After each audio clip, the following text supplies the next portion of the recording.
বাংলাদেশ এতগুলো মানুষ মারা গেছে, কোনো বিচার নেই। আজকে 2 মাস হয়ে গেছে। আমাকে অনেক কষ্ট দিছে। আমি মেডিকেলে শুয়ে থেকে প্রতিনিয়ত বলছি আমার স্বজনদের সাথে যদি আমাকে নিয়ে যেত অনেক ভালো ছিল। উপদেষ্টা আসিফের বাবা বিল্লাল মাস্টারকে গ্রেফতার করার, ওনাকে গ্রেফতার হোক, সবকিছু বেরিয়ে যাবে। বাংলাদেশে কোনো বিচার নেই, আমি কোনো বিচার পাইতেছি না। আমি কার জন্য কান্না করবো বলে? মার জন্য না, পায়ের জন্য না, বোনের জন্য? আমি বাসা খুঁজে পাই না। আমার এই ঘটনাটা মনে হইলে আমাদের ফ্যামিলি 3 জন সদস্য নিহত হয়েছে। এটাকে দাপাচাপা দেওয়ার জন্য আমার মার বিরুদ্ধে বিভিন্ন মাদক মামলা আছে, এ আছে সে আছে, এটা বলতেছে। আমি দেখতেছি। দেখেন, আমার মা সিমুন চেয়ারম্যান যে বছর চেয়ারম্যান হয় ওই বছর এবং এর আগের নির্বাচনে আমার মা মহিলা প্রার্থী হয় মেম্বার, যেটাকে ভাইস চেয়ারম্যান বলে গ্রামে। কিন্তু উনি প্রার্থী হওয়ার পরও পাশ করতে পারেননি সিমুন চেয়ারম্যানের জন্য।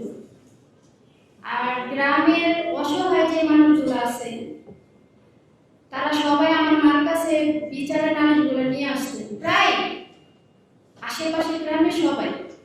এটা সিমুন চেয়ারম্যানের সহ্য হতো না, যার কারণে উপদেষ্টা আসিফ মাহমুদের বাবা বিল্লাল মাস্টারের নির্দেশের অনুসারে কিন্তু এই হত্যাটা হয়। আমি ওই সাংবাদিক সম্মেলনে বলেছি, দেখেন এত বড় একটা মার্ডার সকাল 6টার পর ঘটনাটা শুরু হয়। এটা কি আপনাদের বোঝা বাকি আছে যে উপর থেকে নির্দেশ না থাকলে এরকম একটা ঘটনা হয়? আমি আমার ছোট বোন 2.5 ঘন্টা পুলিশের সহযোগিতা চেয়েছি, ত্রিপুরায় ফোন দিয়েছি, কোনো সহযোগিতা পাইনি। বাংলা থানা থেকে পরিবারে আসতে সর্বোচ্চ একটু যদি যানজট থাকে 15 মিনিট সময় লাগে। সে জায়গার মধ্যে 6টার পর ঘটনা শুরু, তারা 9টার দিকে পুলিশ আসে। এখন আর কোনো কিছু বলতে হবে আমার মনে হয় না। আমি বাংলা থানার ওসির উপর সন্তুষ্ট। আজকে ওনার জন্য আমি আপনাদের সামনে আসতে পারছি, কিন্তু উনি সময় মতো আসেননি। আর আমি ওনাকে কল দিইনি, আমি কল দিয়েছি এসআই নাহিদ।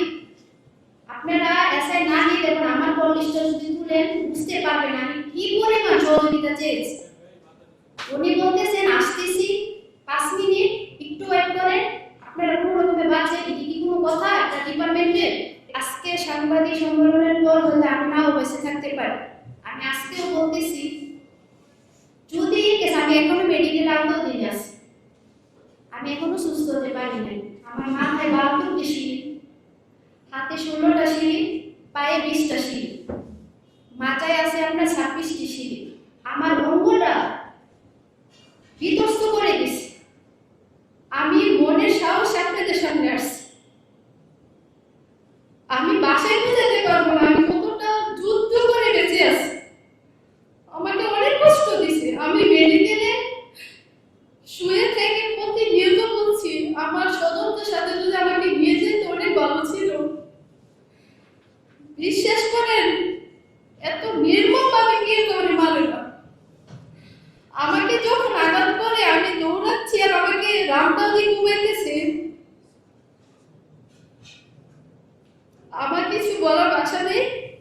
বাংলাদেশে কোনো বিচার নেই, আমি কোনো বিচার পাইতেছি না। আজকে প্রায় 2 মাস হয়ে যেতেছে ঘটনার তৃতীয় দিন রেকর্ড দিন কিছু আসামি ধরার পর আজও পর্যন্ত কোনো আসামি ধরা হয়নি। প্রশাসন ইচ্ছে করলে 24 ঘন্টার ভিতরে আসামি সব আসামি ধরতে পারে। আমার মা বিএমপি করতেন, যার জন্য ওই আমলে উনি একজন মহিলা, ওনাকে ইচ্ছে করলে ধর্ষণ মামলা নিতে পারবে না, মার্ডার মামলা নিতে পারবে না, অস্ত্র মামলা নিতে পারবে না। যার কারণে ওনাকে মাদক মামলাটা একটু নিজেই বাংলাদেশের জন্য বাংলা থানায় কোনো মাদক মামলা হলে রেফারেন্সে ওনার নাম দিয়ে দিতেন।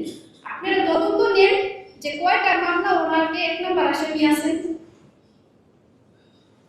মামলার এফআইআর এ ওনার নাম দিয়ে দেন। আমি ওই সাংবাদিক সম্মেলনের সময় বলছিলাম যে আমি যদি বাংলাদেশে বিচার পাই তো আপনাদের দ্বারা আমি বিচারটা পাবো, সকল সাংবাদিক পাইদের দ্বারা, এছাড়া আর কোনো উপায় নেই। যেখানে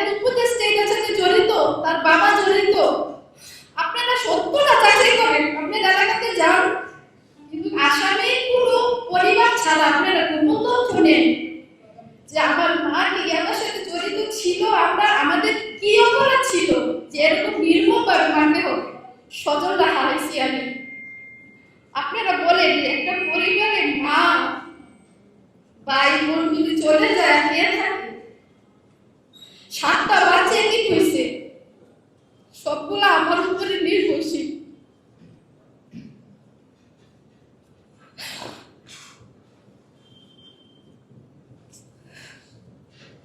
আমি কার জন্য কান্না করবো বলে? মার জন্য না, পায়ের জন্য না, বোনের জন্য? আমি বাসা খুঁজে পাই না আমার এই ঘটনাটা মনে হইলে। আমি ওই সাংবাদিক সম্মেলনে বলেছিলাম যে আমার প্রথম দাবি হচ্ছে উপদেষ্টা আসিফের বাবা বিল্লাল মাস্টারকে গ্রেফতার করা। ওনাকে গ্রেফতার হোক, সবকিছু বেরিয়ে যাবে। খুনের বিড়াল কিভাবে বের হয় আপনারা দেখবেন, কিন্তু এটা করা হয়নি। শিমুল চেয়ারম্যানকে অ্যারেস্ট করা হয়নি, শরীফকে করা হয়নি, বাসিরকে, রফিককে, মেন যে লিডারগুলা কাউকে করা হয়নি। আজকে একটা মিথ্যা অপবাদ দিয়ে মামলাটাকে দাফাসাফা দেওয়ার জন্য চেষ্টা করতেছে। আর আমরা আমাদের স্বজন হারাইছি। আমরা কোনো দল বিদলের পক্ষে কথা বলতেছি না, আমাদের কোনো দল নেই এখানে। আসিফ আকবর দোষী করতেছে বিএনপি রে, আমরা বলতেছি কারণ ওইটা কোনো মানে দেখার ফেরকি নেই এদের। আমরা কি কোনো দল বিদলের পক্ষে কথা বলতেছি? যারা এটার সাথে জড়িত কোনো মেন আসামি এখন পর্যন্ত অ্যারেস্ট হয় নাই। আমরা চাই বিচার। আমরা আমাদের স্বজন হারাইছি যারা এটার সাথে জড়িত ছিল। সিসি ক্যামেরায় ফুটেজ কিছু আছে, কিছু বাড়ির পশ্চিম পাশ দিয়ে ঢুকছিল।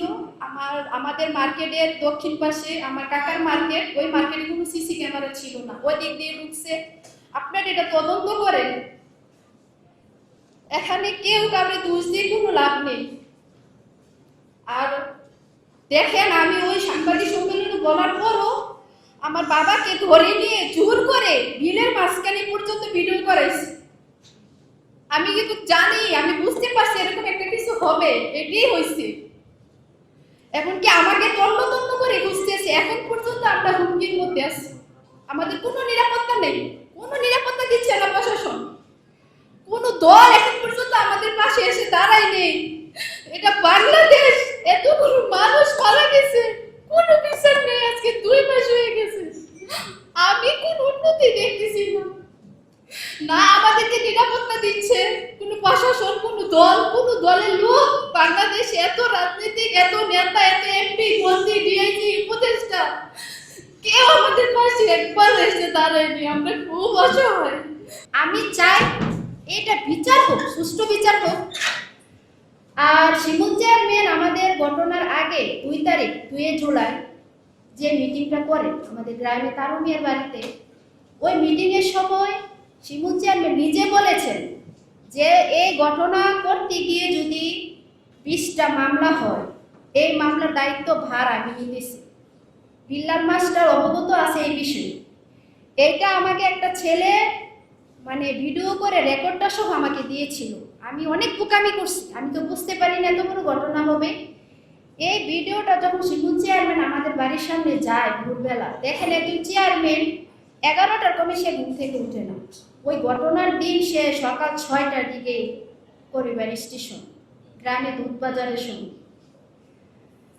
আমি তখন চেয়ারম্যানকে গিয়ে বললাম যে মামা, আপনি একজন চেয়ারম্যান হয়ে কিভাবে এমন একটা ডিক্লার দিতে পারেন? সে বলতেছে আমি কি ডিক্লার দিছি? দেখেন আপনি আমার মোবাইলটা তাকে দিই। সে বলতেছে প্রমাণ দেখা। আমি এরকম কিছু বলছি? আমার মোবাইলটা আমি ভিডিওটা সহ ওনাকে দিই, উনি থাপ মেরে আমার মোবাইলটা আমার থেকে হাতের দিকে নিয়ে যায়। ওই ভিডিওটা যদি আজকে থাকতো আর কোনো কিছু লাগে না, আর কোনো প্রশ্ন বাংলাদেশে করতে হয় না। ওই ভিডিওটা মোবাইলটা হাতের থেকে নিয়ে আমাকে ধাপ মারে, একটা এইভাবে মারে, আমার গালটা এখান থেকে এইভাবে কেটে যায়। 4-5 দিন আগে আমি কুমিল্লা ডিপি অফিসে যাই, গিয়ে মামলার আয়ুর সাথে দেখা করি। কিন্তু উনি আমাকে আশ্বাস দিয়েছেন যে আপা ধৈর্য ধরেন, আমরা সর্বোচ্চ চেষ্টা করতেছি, আসামি দেখতেছি।